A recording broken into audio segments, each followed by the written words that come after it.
Hey everyone, this is Michael again, and welcome to my SmackDown review. And of course, tonight was SmackDown 1000, and I was looking forward to the show. Was, hoping it would be a decent show. And the show was from Capital One Arena in Washington D.C.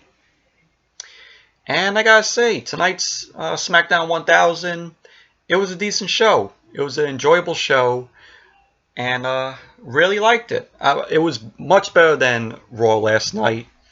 And after seeing SmackDown 1000, this show is much better. Was much better than Raw 25 back in January. Raw 25 pales in comparison to what we saw with SmackDown 1000 tonight. This show had more effort put into than Raw 25. So let's get on with the review. The one thing I forgot to mention, the one thing that I was a little disappointed about was they couldn't get The Rock to do anything. Have The Rock have like a little video, talk about SmackDown and how SmackDown was The Rock's show, back in the day, back then, in the Attitude Era, and it was the show that made him, in my opinion, and everybody will possibly agree with me on that. But they couldn't get him to do like a hand cam promo, so that I'm a little disappointed about. So SmackDown 1000, the show opened up tonight with the video package. We're showcasing SmackDown's history, where they showed clips, like they showed of course The Rock, Stone Cold Steve Austin, Eddie Guerrero, moments, great moments from SmackDown's history.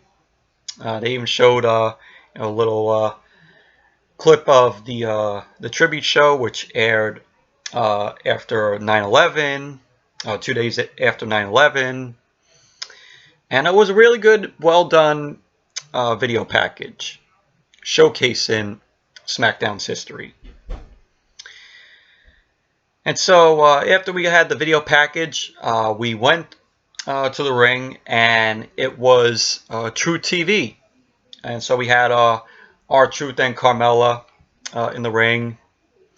R-Truth goes on to say, in all the years True TV has been on air, there has been a lot of history making moments, memories.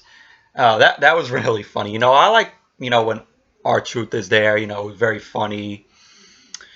And Carmella says to Truth that True TV only had one episode, and they got canceled. And if you all remember that, The Miz was unhappy about that, and so R-Truth and Miz had a match, and The Miz ended up winning the match. And so Truth introduces his guests, which then gets interrupted by Stephanie McMahon. Their guest was Stephanie McMahon, and she has a right to be on SmackDown. She was the first ever SmackDown general manager, and Truth tries to ask Stephanie a question, which she then gets interrupted by a returning Shane McMahon. Yes, Shane McMahon returned. The crowd popped really loudly for him, and this crowd tonight, it was a really good crowd. The whole Washington DC crowd made for a decent show tonight. For a very enjoyable show. So Shane ended up welcoming us to the show. He ends up thanking everyone who was in attendance and who was watching at home. Uh, you know, thanks everybody for making WWE a success. And Shane goes on to say that they have such an amazing history together. And Stephanie doesn't really like that because she's like, oh, the fans will eat everything up. And Shane goes on to say that SmackDown he says to Stephanie that welcome to the A show. And she goes on to say to Shane that Raw has been on the air longer. And she goes on to say that Raw wouldn't kick an anniversary show off with True TV. And when she mentioned Raw, the crowd started booing to her. And of course, these people booing Stephanie know that Raw has been shit for this whole half of the year. So even the fans know. Sorry about that, but I was saying even the fans, know that Raw has been shit. So, and Shane says to her that SmackDown likes to put things people want to see on the air, and he would have put True TV on there, he would have put True TV on, and so Vince McMahon comes out. And so he ends up coming out. He's like, oh, yeah, the people don't want to see, the fans don't want to see Shane and Stephanie, bicker. The people want to be entertained. And so Vince ends up saying, what the people want to see, what the people want. And it is a dance break. And so they all start dancing, R2, Carmella, Shane, Stephanie, and Vince. They're all dancing to end the segment. And there was like three dance breaks, two or three dance breaks, in this segment. So I mean, it was a fun opening segment to SmackDown 1000. Very very fun, very enjoyable. So. Yeah, so and then we had the first match. It was AJ Styles and Daniel Bryan versus the Usos. This was a decent match, really enjoyable match. And throughout the night during the show, we got hype reels of SmackDown's history. Like they would show like picture reels of the moments from SmackDown's history, which that was really nice. But back to the match. The match was decent. It was back and forth between Styles and Daniel Bryan. I think, in my opinion, Styles and Daniel Bryan made a good tag team. And the end of the match. The Usos end up getting the win because AJ, Daniel Bryan ends up striking AJ, which technically, didn't look like, Daniel did it on purpose. And then it led to, I think it was Jay hitting a kick to Styles.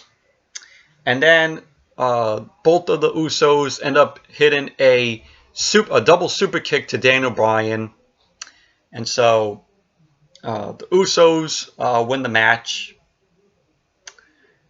So, but all in all, it was a decent match. It was an enjoyable match.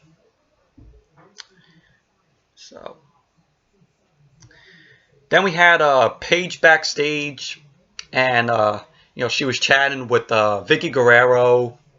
It was cool to see Vicky there. She was another general manager of SmackDown. Teddy Long ended up coming in, another former SmackDown general manager. One of the best SmackDown general managers, in my opinion. And then we had John Laurinaitis, People Power, yay, was there. We all know how much that was when he was, taking over. But yeah, so he was there. I mean, it was cool to see. It was cool to see them. So then, when SmackDown came back from the commercial, Evolution, uh, Batista, Randy Orton, Triple H, and Ric Flair. They all of them came out, and it's the first time that Evolution, has been on SmackDown. They always been on Raw. They always been a stable on Raw. So, but these were guys who appeared on SmackDown, quite a few times. So, but it was cool to see them. It was cool to see them back. Triple H gets on the mic, talks, up SmackDown having, 1,000 episodes as a monumental achievement, and he goes on to say that that is a direct result of constantly evolving. And Ric Flair, he's having fun there, and he's more used to like 10,000, he said. And we have Randy Orton talk about all the fond memories he had, again, to start in this stable with, these guys. And he goes on to say that it was just a start, and he's kept on evolving.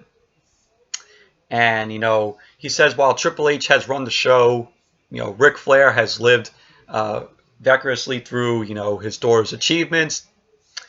And he goes on to say Batista spent more time in a makeup chair than a ring.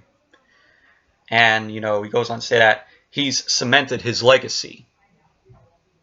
Randy Orton says, he's cemented his legacy through that. And so Batista, gets on the mic next. Got a big crowd reaction. Excuse me. He says he's nervous and he hasn't been in the ring in a long time. And he says the last place he wants to be with, the last place he wants to be is with the mic in his hand. And he says he came up with 4 things he came up with 4 things. And one of them, the first thing is, he wanted to be, in attendance for SmackDown 1000. He wanted to be there tonight. And he's proud to say that, he goes on to say that he's proud to say he helped build, SmackDown when he was on. The second reason he said is because, it's in his hometown, which is cool. The third reason is, he's there is because of the fan. He's there for the fans, whether, us fans liked or hated him. And he goes on to say that, he loves the fans. And, he wanted to entertain us.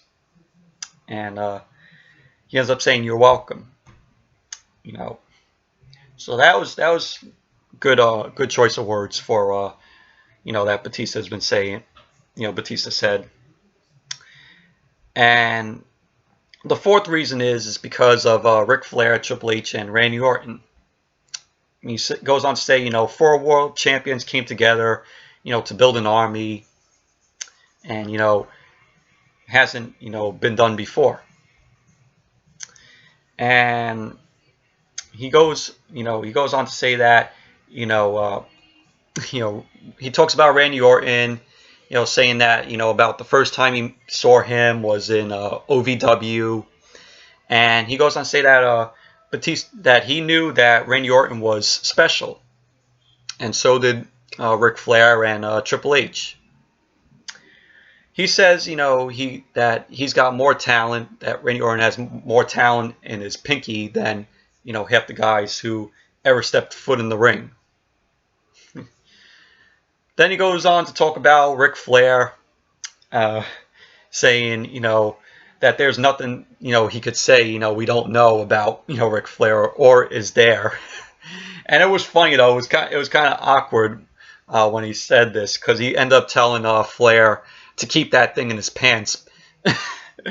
But it was funny though. He ended up telling Flair that it's a family show. So that was funny. It was kind of awkward, but it was funny.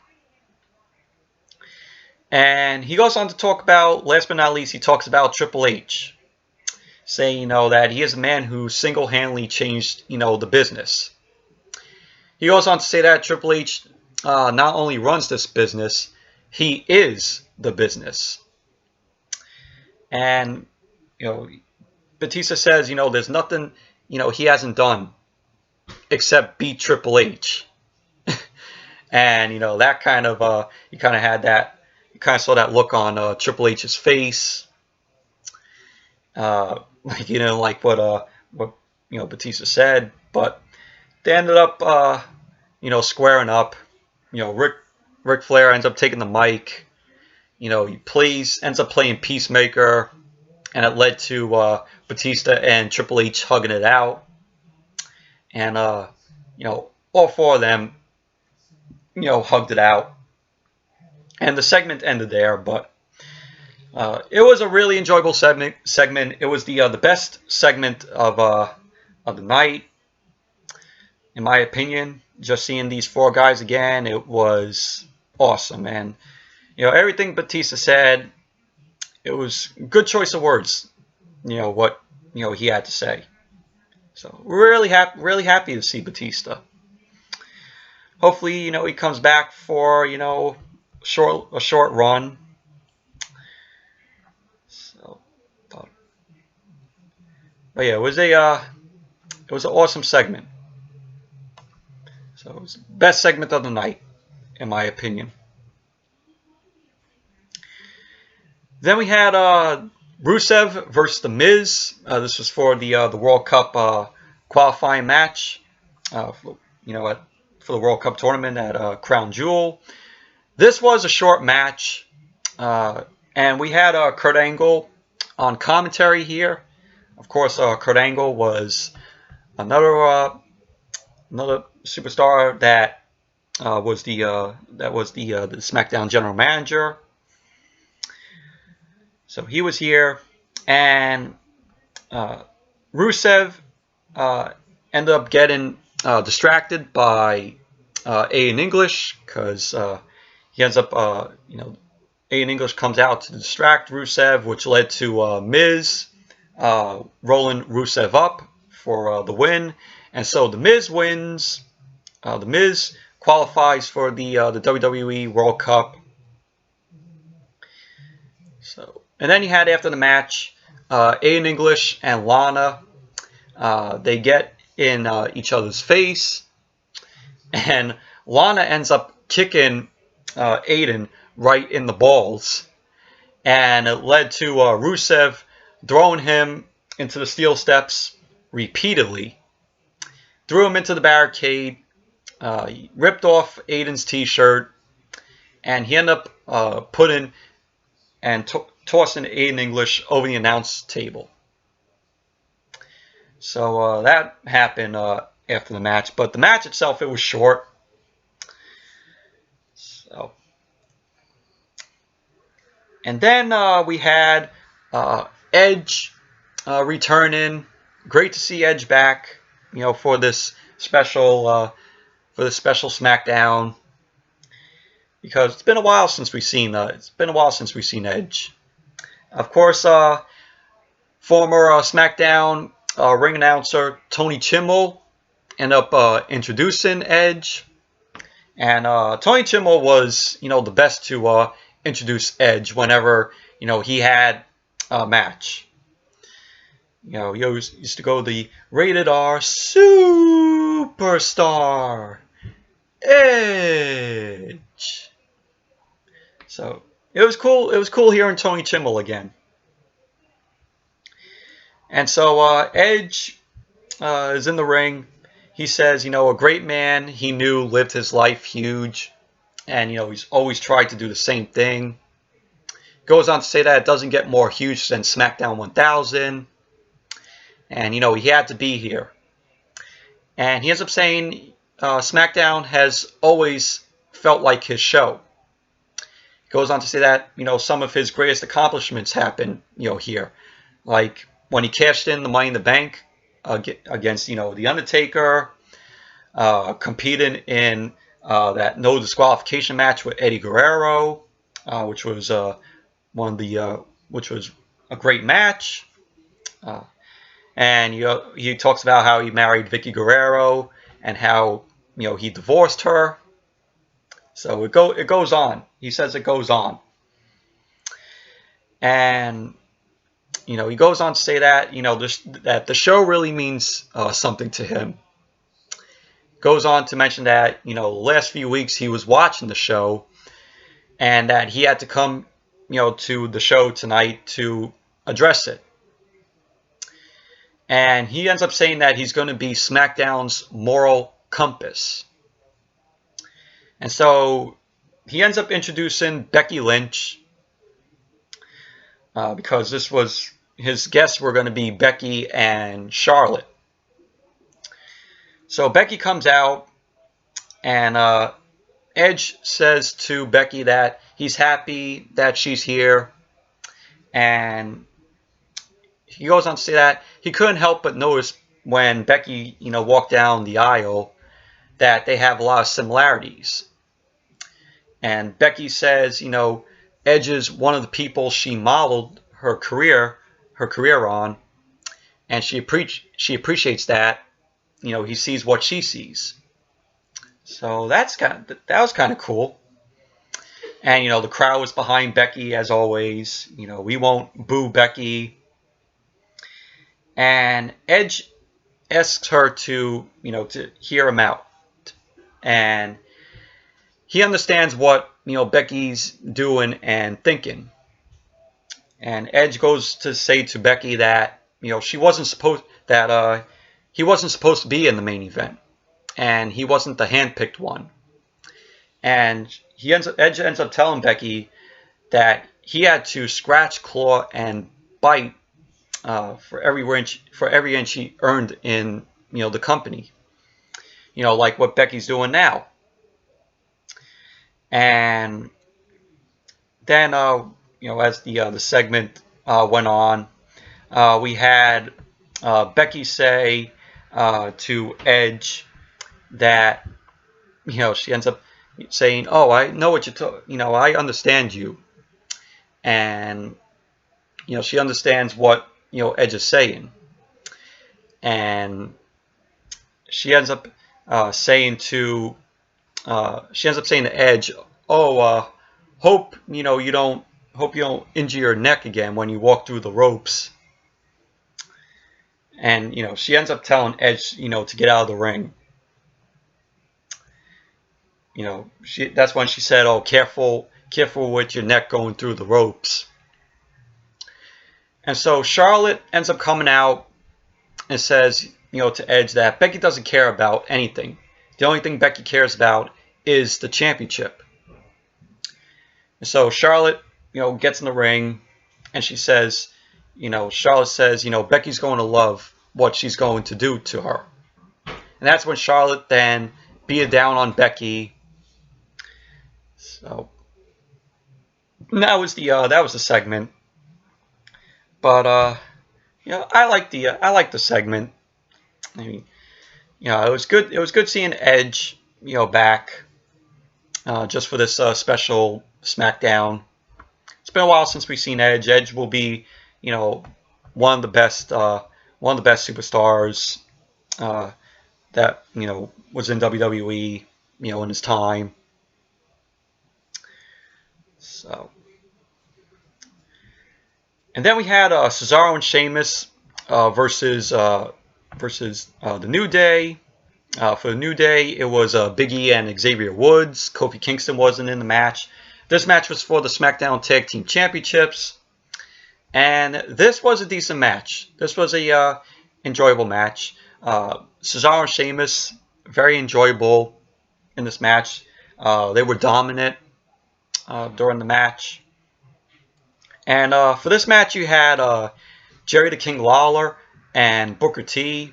They were on New Day's commentary booth, which was cool.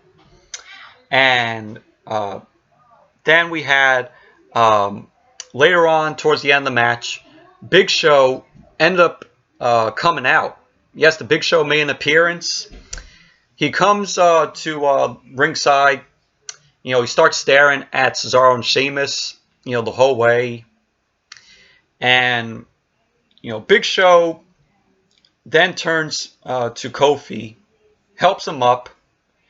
Then Big Show ends up chokeslamming Kofi through the table. And we see just Big E, having a stunned look on his face. And he ends up turning around. Big E ends up turning around. And boom, Sheamus comes with a bro kick. So, and then Sheamus goes for the pin. And the Bar are your new SmackDown Tag Team Champions. Thanks to the Big Show. And, of course, the Big Show, once again, with his millionth heel turn. We all seen WWE do, this with the Big Show where, they turn Big Show face. They turn Big Show heel. They make him face, heel. 1 millionth heel turn for Big Show right here. Out of all the many times, that WWE, either makes the Big Show face or heel.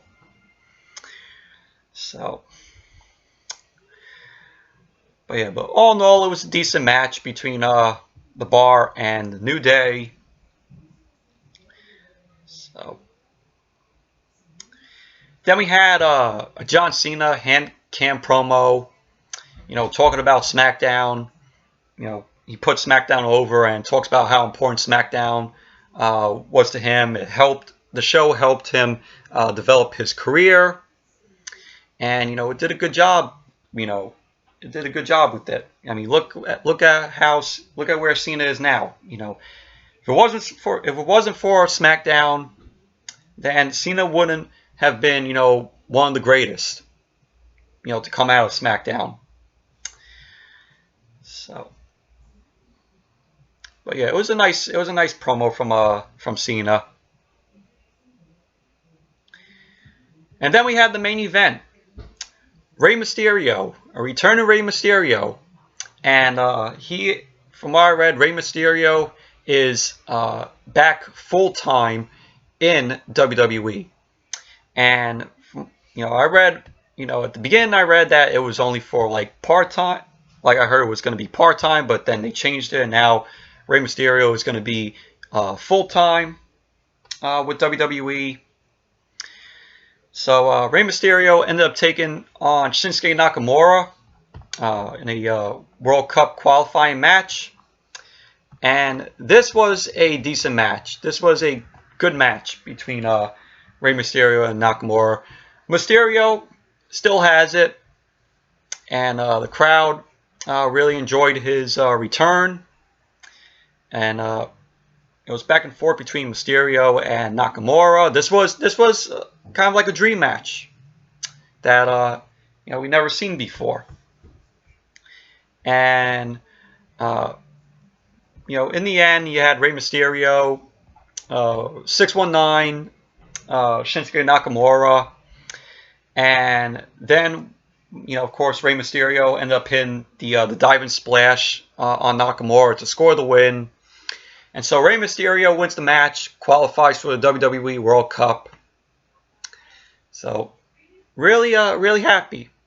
Rey Mysterio comes back, makes his return, now qualifies for the WWE World Cup. So, it's awesome. That's awesome. And then we heard the dong, and that led to The Undertaker making his entrance. And to me, this was kind of disappointing. A disappointing way to end SmackDown 1000, to end a decent, enjoyable SmackDown. The Undertaker made his entrance, made his way to the ring. He gets on the mic, and the only thing that he says is, that at Crown Jewel, he's got 3 words for DX. And those 3 words are rest in peace. So, and that was it. The Undertaker couldn't say anything else, because the Undertaker was on, SmackDown, for, his, his career. That was, around like 2004, 2005, 2003. So, you can't talk about, like the moments that he had on SmackDown when he was on. I mean, it was disappointing. It was a disappointing, way to end the show. I was expecting the Undertaker, to say more, but that was the only thing that he had to say. So, but all in all, Rey Mysterio versus Shinsuke Nakamura. It was a decent match. It was a decent main event. It was enjoyable. So, I mean, the whole show was enjoyable. It didn't disappoint. And so now, moving on to the Mixed Match Challenge matches. The first match for the Raw side, it was Bobby Lashley and Mickie James versus Bobby Roode and Natalya. Of course, Bobby Roode replacing Kevin Owens. And this was a fun match. This was a decent match. You had both of the Bobbies going at it. Mickie James and Natalya were decent. Yeah, at one point where Bobby Lashley ended up taking the cat ears that Natalya wears. He ends up stomping on the cat ears, and it was back and forth between Bobby Lashley and Bobby Roode. And the end of the match, you had Bobby Lashley hitting a spear to Bobby Roode to score the win. And so Bobby Lashley and Mickie James win the match. So, and then of course next week for the Raw side, it's going to be Finn Balor and Bayley versus Bobby Roode and Natalya. So that's going to be next week on the Mixed Match Challenge. So, and then we had for the SmackDown side, we had The Miz and Asuka versus Rusev and Lana. And this was a decent match. It was a very fun match. Of course, The Miz and Rusev going at it once again tonight. And The Miz and Asuka and Rusev and Lana, at one point in the match, they were, getting cheers from the crowd. The crowd wanted to cheer who was the best. And so, Rusev, when Rusev put up his arms, the crowd was cheering. Also for Lana, Asuka got the loudest crowd cheers from the crowd, and then the Miz just got booed, by the crowd. So it was just that for maybe 3 minutes, 4 minutes, the latest, and then the action went forward. And the Miz and Asuka end up getting the win. The Miz end up distracting Rusev because the Miz ended up taking the mic and he was doing Aiden's, like that. And so Rusev thought that Aiden was coming out again, and it led to Rusev, hitting the Miz, and in the ring, Asuka ended up locking in the Asuka lock on Lana. Lana ended up tapping out, and so the Miz and Asuka win the match. So, but all in all, it was a fun match. It was a decent match. So, and then next week we're gonna have Jimmy Uso and Naomi versus Miz and Asuka. So that's gonna be next week on the Mixed Match Challenge on the SmackDown side. So, but all in all, decent Mixed Match Challenge tonight. So, yeah. So, anyways, that's it for my review of SmackDown 1000 and also the Mixed Match Challenge. Thank you all for watching. Hope you all enjoyed this review. This was a decent SmackDown 1000. Very enjoyable show. Way better than Raw 25 that happened in January. So, yeah, so anyways, give this video a thumbs up, comment, subscribe, and until next video, which will be my Lucha Underground review tomorrow night. So I'll see you all back tomorrow night with the Lucha Underground review. Bye.